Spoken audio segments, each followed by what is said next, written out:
ముఖ్యమంత్రి చంద్రబాబు నాయుడు కూడా పరోక్షంగా ట్వీట్ చేశారు.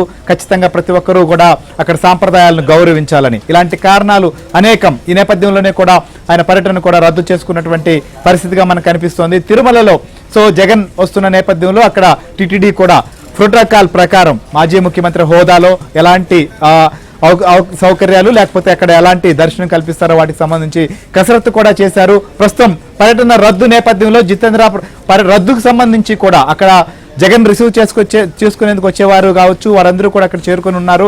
ఇలాంటి పరిస్థితుల్లో రద్దయిన నేపథ్యంలో దీనికి సంబంధించి కూడా అక్కడ వారి నుంచి ఎలాంటి అభిప్రాయం వ్యక్తమవుతోంది, ఎందుకు రద్దు చేసుకున్నారు అనేటువంటి దానిపైన అక్కడ ఏమైనా ఇన్ఫర్మేషన్ ఉందా? శ్రీహరి సార్, ఇప్పటికే శ్రీవారి మహాప్రసాదమైన లడ్డూలో కల్తీ నెయ్యి వాడడంతో వైసీపీ పరువు ప్రతిష్టలు దిగజారడంతో పాటు జగన్ పరువు కూడా మసకబారిన నేపథ్యంలో శ్రీవారి దర్శనార్థం తిరుమలకు వస్తున్నటువంటి జగన్ ఖచ్చితంగా కూడా డిక్లరేషన్ సమర్పించాల్సిందేనని అటు హిందూ సంఘాలతో పాటు బీజేపీ ఇతర పార్టీలన్నీ కూడా డిమాండ్ చేస్తున్నటువంటి నేపథ్యంలో టీటీడీ కూడా ఈ విషయాన్ని సీరియస్గా పరిగణించింది. నిన్న కూడా డిప్యూటీ సీఎం మాట్లాడుతూ ఆ డిక్లరేషన్ తీసుకునేటువంటి అంశం టీటీడీ అధికారులు పలుదురాని అవంతా కూడా వాళ్ళే చూసుకుంటారని కూడా ప్రకటించినటువంటి నేపథ్యంలో ఈ ఉదయం కూడా టీటీడీ ఈవోతో పాటు అదనపు ఈవో అలాగే చీఫ్ సెక్యూరిటీ ఆఫీసర్ కూడా దీనిపై సమావేశమై ఖచ్చితంగా కూడా టీటీడీలో ఎటువంటి నిబంధనలు అమలు చేస్తున్నామో ఆ నిబంధనలన్నీ కూడా పాటించాలా, ఏ ప్రముఖుడు వచ్చినా కూడా ఈ నిబంధనలు తప్పనిసరిగా పాటించాల్సిందని చెప్పి కూడా వాళ్ళు ఒక నిర్ణయానికి రావడము. జగన్ హైందవేతరుడు కావడంతో ఆయన తిరుమలకు వచ్చినటువంటి సందర్భంలో ఖచ్చితంగా ఆయన దగ్గర నుంచి కూడా డిక్లరేషన్ స్వీకరించాలని చెప్పి కూడా టీటీడీ నిర్ణయించి అందుకు తగ్గ ఏర్పాట్లు కూడా చేస్తున్నటువంటి నేపథ్యంలో కాసేపటి క్రితమే తిరుమల జగన్ పర్యటన రద్దని చెప్పి కూడా ప్రకటించడంతో కేవలం డిక్లరేషన్ సమర్పించాల్సి వస్తుందనే దీంతోనే జగన్ తిరుమల పర్యటన రద్దయిందని చెప్పి కూడా ఇక్కడ అటు భక్తుల్లో కావచ్చు అటు ఇప్పటికే జగన్ స్వాగతం పలికేందుకు వచ్చినటువంటి వైసీపీ వర్గాల నుంచి వస్తున్నట్టు వ్యాఖ్యలుగా ఇక్కడ చెప్తున్నారు. ఇప్పటికే చేరుకున్నటువంటి వైసీపీ నాయకులు కూడా ఆఫ్ ద రికార్డ్గా మీరు అన్నట్లుగా ఖచ్చితంగా శ్రీవారి సన్నిధికి వెళ్లే ప్రతి ఒక్కరూ కూడా ఆలయ నియమాలను ఆగమ శాస్త్ర ఆచారాలను టీటీడీ నిబంధనలను కూడా పాటించి పవిత్రతను కాపాడాలని చెప్పి ముఖ్యమంత్రి చంద్రబాబు నాయుడు ట్వీట్ చేశారు. తిరుమలలో కూడా ఇందుకు సంబంధించి ఏదైతే 1990లో అప్పటి రాష్ట్ర ప్రభుత్వం ఉమ్మడి ప్రభుత్వం తీసుకొచ్చినటువంటి ఏదైతే నిబంధన ఉందో దీనికి సంబంధించిన డిక్లరేషన్ అంశం పైన కూడా బోర్డులు కూడా ఏర్పాటు చేసినట్లుగా తెలుస్తోంది. బోర్డులు టీటీడీ అధికారులు ఏర్పాటు చేశారా, చేస్తే ఏమని అందులో పొందుపరిచారు? అసలు కాసేపటి క్రితమే టీటీడీ శ్రీవారి దర్శనానికి వెళ్ళేటటువంటి వైకుంఠం క్యూ కాంప్లెక్స్ వద్ద అలాగే వైకుంఠం క్యూ కాంప్లెక్స్కి వెళ్ళేటటువంటి అన్ని దారుల్లో కూడా ఈ డిక్లరేషన్ సంబంధించినటువంటి బోర్డు కూడా ఏర్పాటు చేసింది. హైందవేతరుడు ఎవరైనా కూడా స్వామివారి దర్శనానికి వచ్చినట్టయితే దర్శనానికి వెళ్లే ముందు ఖచ్చితంగా కూడా డిక్లరేషన్ సమర్పించాలా. ఆ డిక్లరేషన్లో కూడా సింపుల్గా స్వామివారి పైన మాకు భక్తి విశ్వాసాలు గౌరవం ఉంది కనుకే తాము స్వామివారిని దర్శించుకుంటున్నామని చెప్పి కూడా డిక్లరేషన్ని సంబంధించినటువంటి విషయాన్ని ఆ బోర్డులో కూడా పొందుపరిచారు.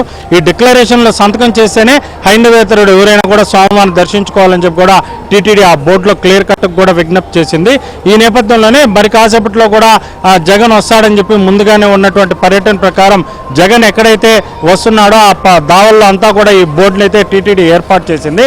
అయితే ప్రస్తుతం ఈ డిక్లరేషన్ ఎక్కడ సమర్పించాల్సి వస్తుందన్న దీంతోనే ఇక్కడ ఉన్నటువంటి నాయకులు కూడా తాడేపల్లికి డిక్లరేషన్ సంబంధించిన అంశాన్ని తెలియజేయడం అలాగే టీటీడీ అధికారులు కూడా దీన్ని సీరియస్గా పరిగణించారు.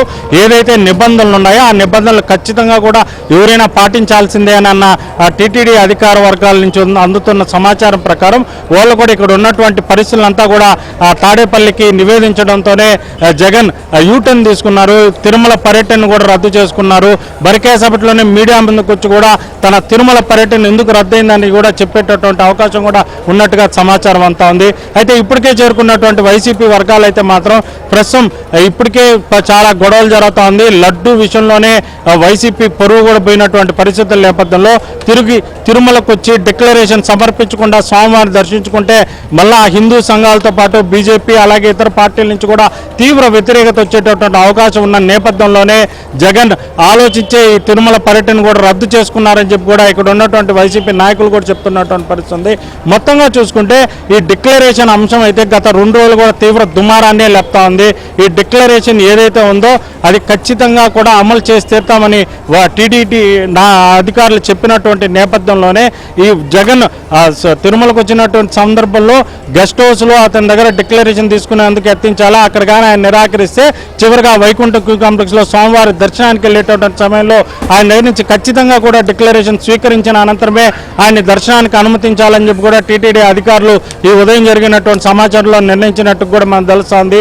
ఆ నేపథ్యంలోనే అక్కడి నుంచి వచ్చినటువంటి సమాచారం మేరకే ఈ డిక్లరేషన్ ఎక్కడ సమర్పించాల్సి వస్తుంది, డిక్లరేషన్ సమర్పిస్తే అది బయట ప్రజల్లో తీవ్ర వ్యతిరేకత, ఒక వర్గం ప్రజల్లో తీవ్ర వ్యతిరేకత, ఇంకో వర్గం ప్రజల్లో అది సంతృప్తిని కలిగించే విధంగా కూడా ఉండే అవకాశం ఉన్న నేపథ్యంలోనే జగన్ ఈ గొడవలకంతా ఆస్కారం ఎందుకు ఇచ్చేదన్న దీంతో తన తిరుమల పర్యటన కూడా రద్దు చేసుకున్నట్టు కూడా మనకు అందుతున్న సమాచారం. రైట్, మీరు అన్నట్లుగా ప్రస్తుతం ఏదైతే 1990లో 311 జీవో కూడా అప్పుడు ఉమ్మడి రాష్ట్ర ప్రభుత్వం తీసుకొచ్చింది. ఈ జీవో ప్రకారం కూడా ఖచ్చితంగా తిరుమలకు వచ్చేటువంటి వారు వెంకన్న పైన ఖచ్చితంగా భక్తి విశ్వాసాలు ఉన్నాయని చెప్పి సంతకం చేయాల్సినటువంటి పరిస్థితి కూడా ఉంది. ఇలాంటి పరిస్థితుల నేపథ్యంలో తిరుమల క్షేత్రంలో కూడా భక్తులందరికీ బయట ప్రాంతాల నుంచి వచ్చేటువంటి అన్ని మతస్థులందరికీ కూడా అర్థమయ్యే విధంగా బోర్డులు కూడా ఏర్పాటు చేసినటువంటి పరిస్థితి. మొత్తానికి పర్యటన రద్దయింది. సో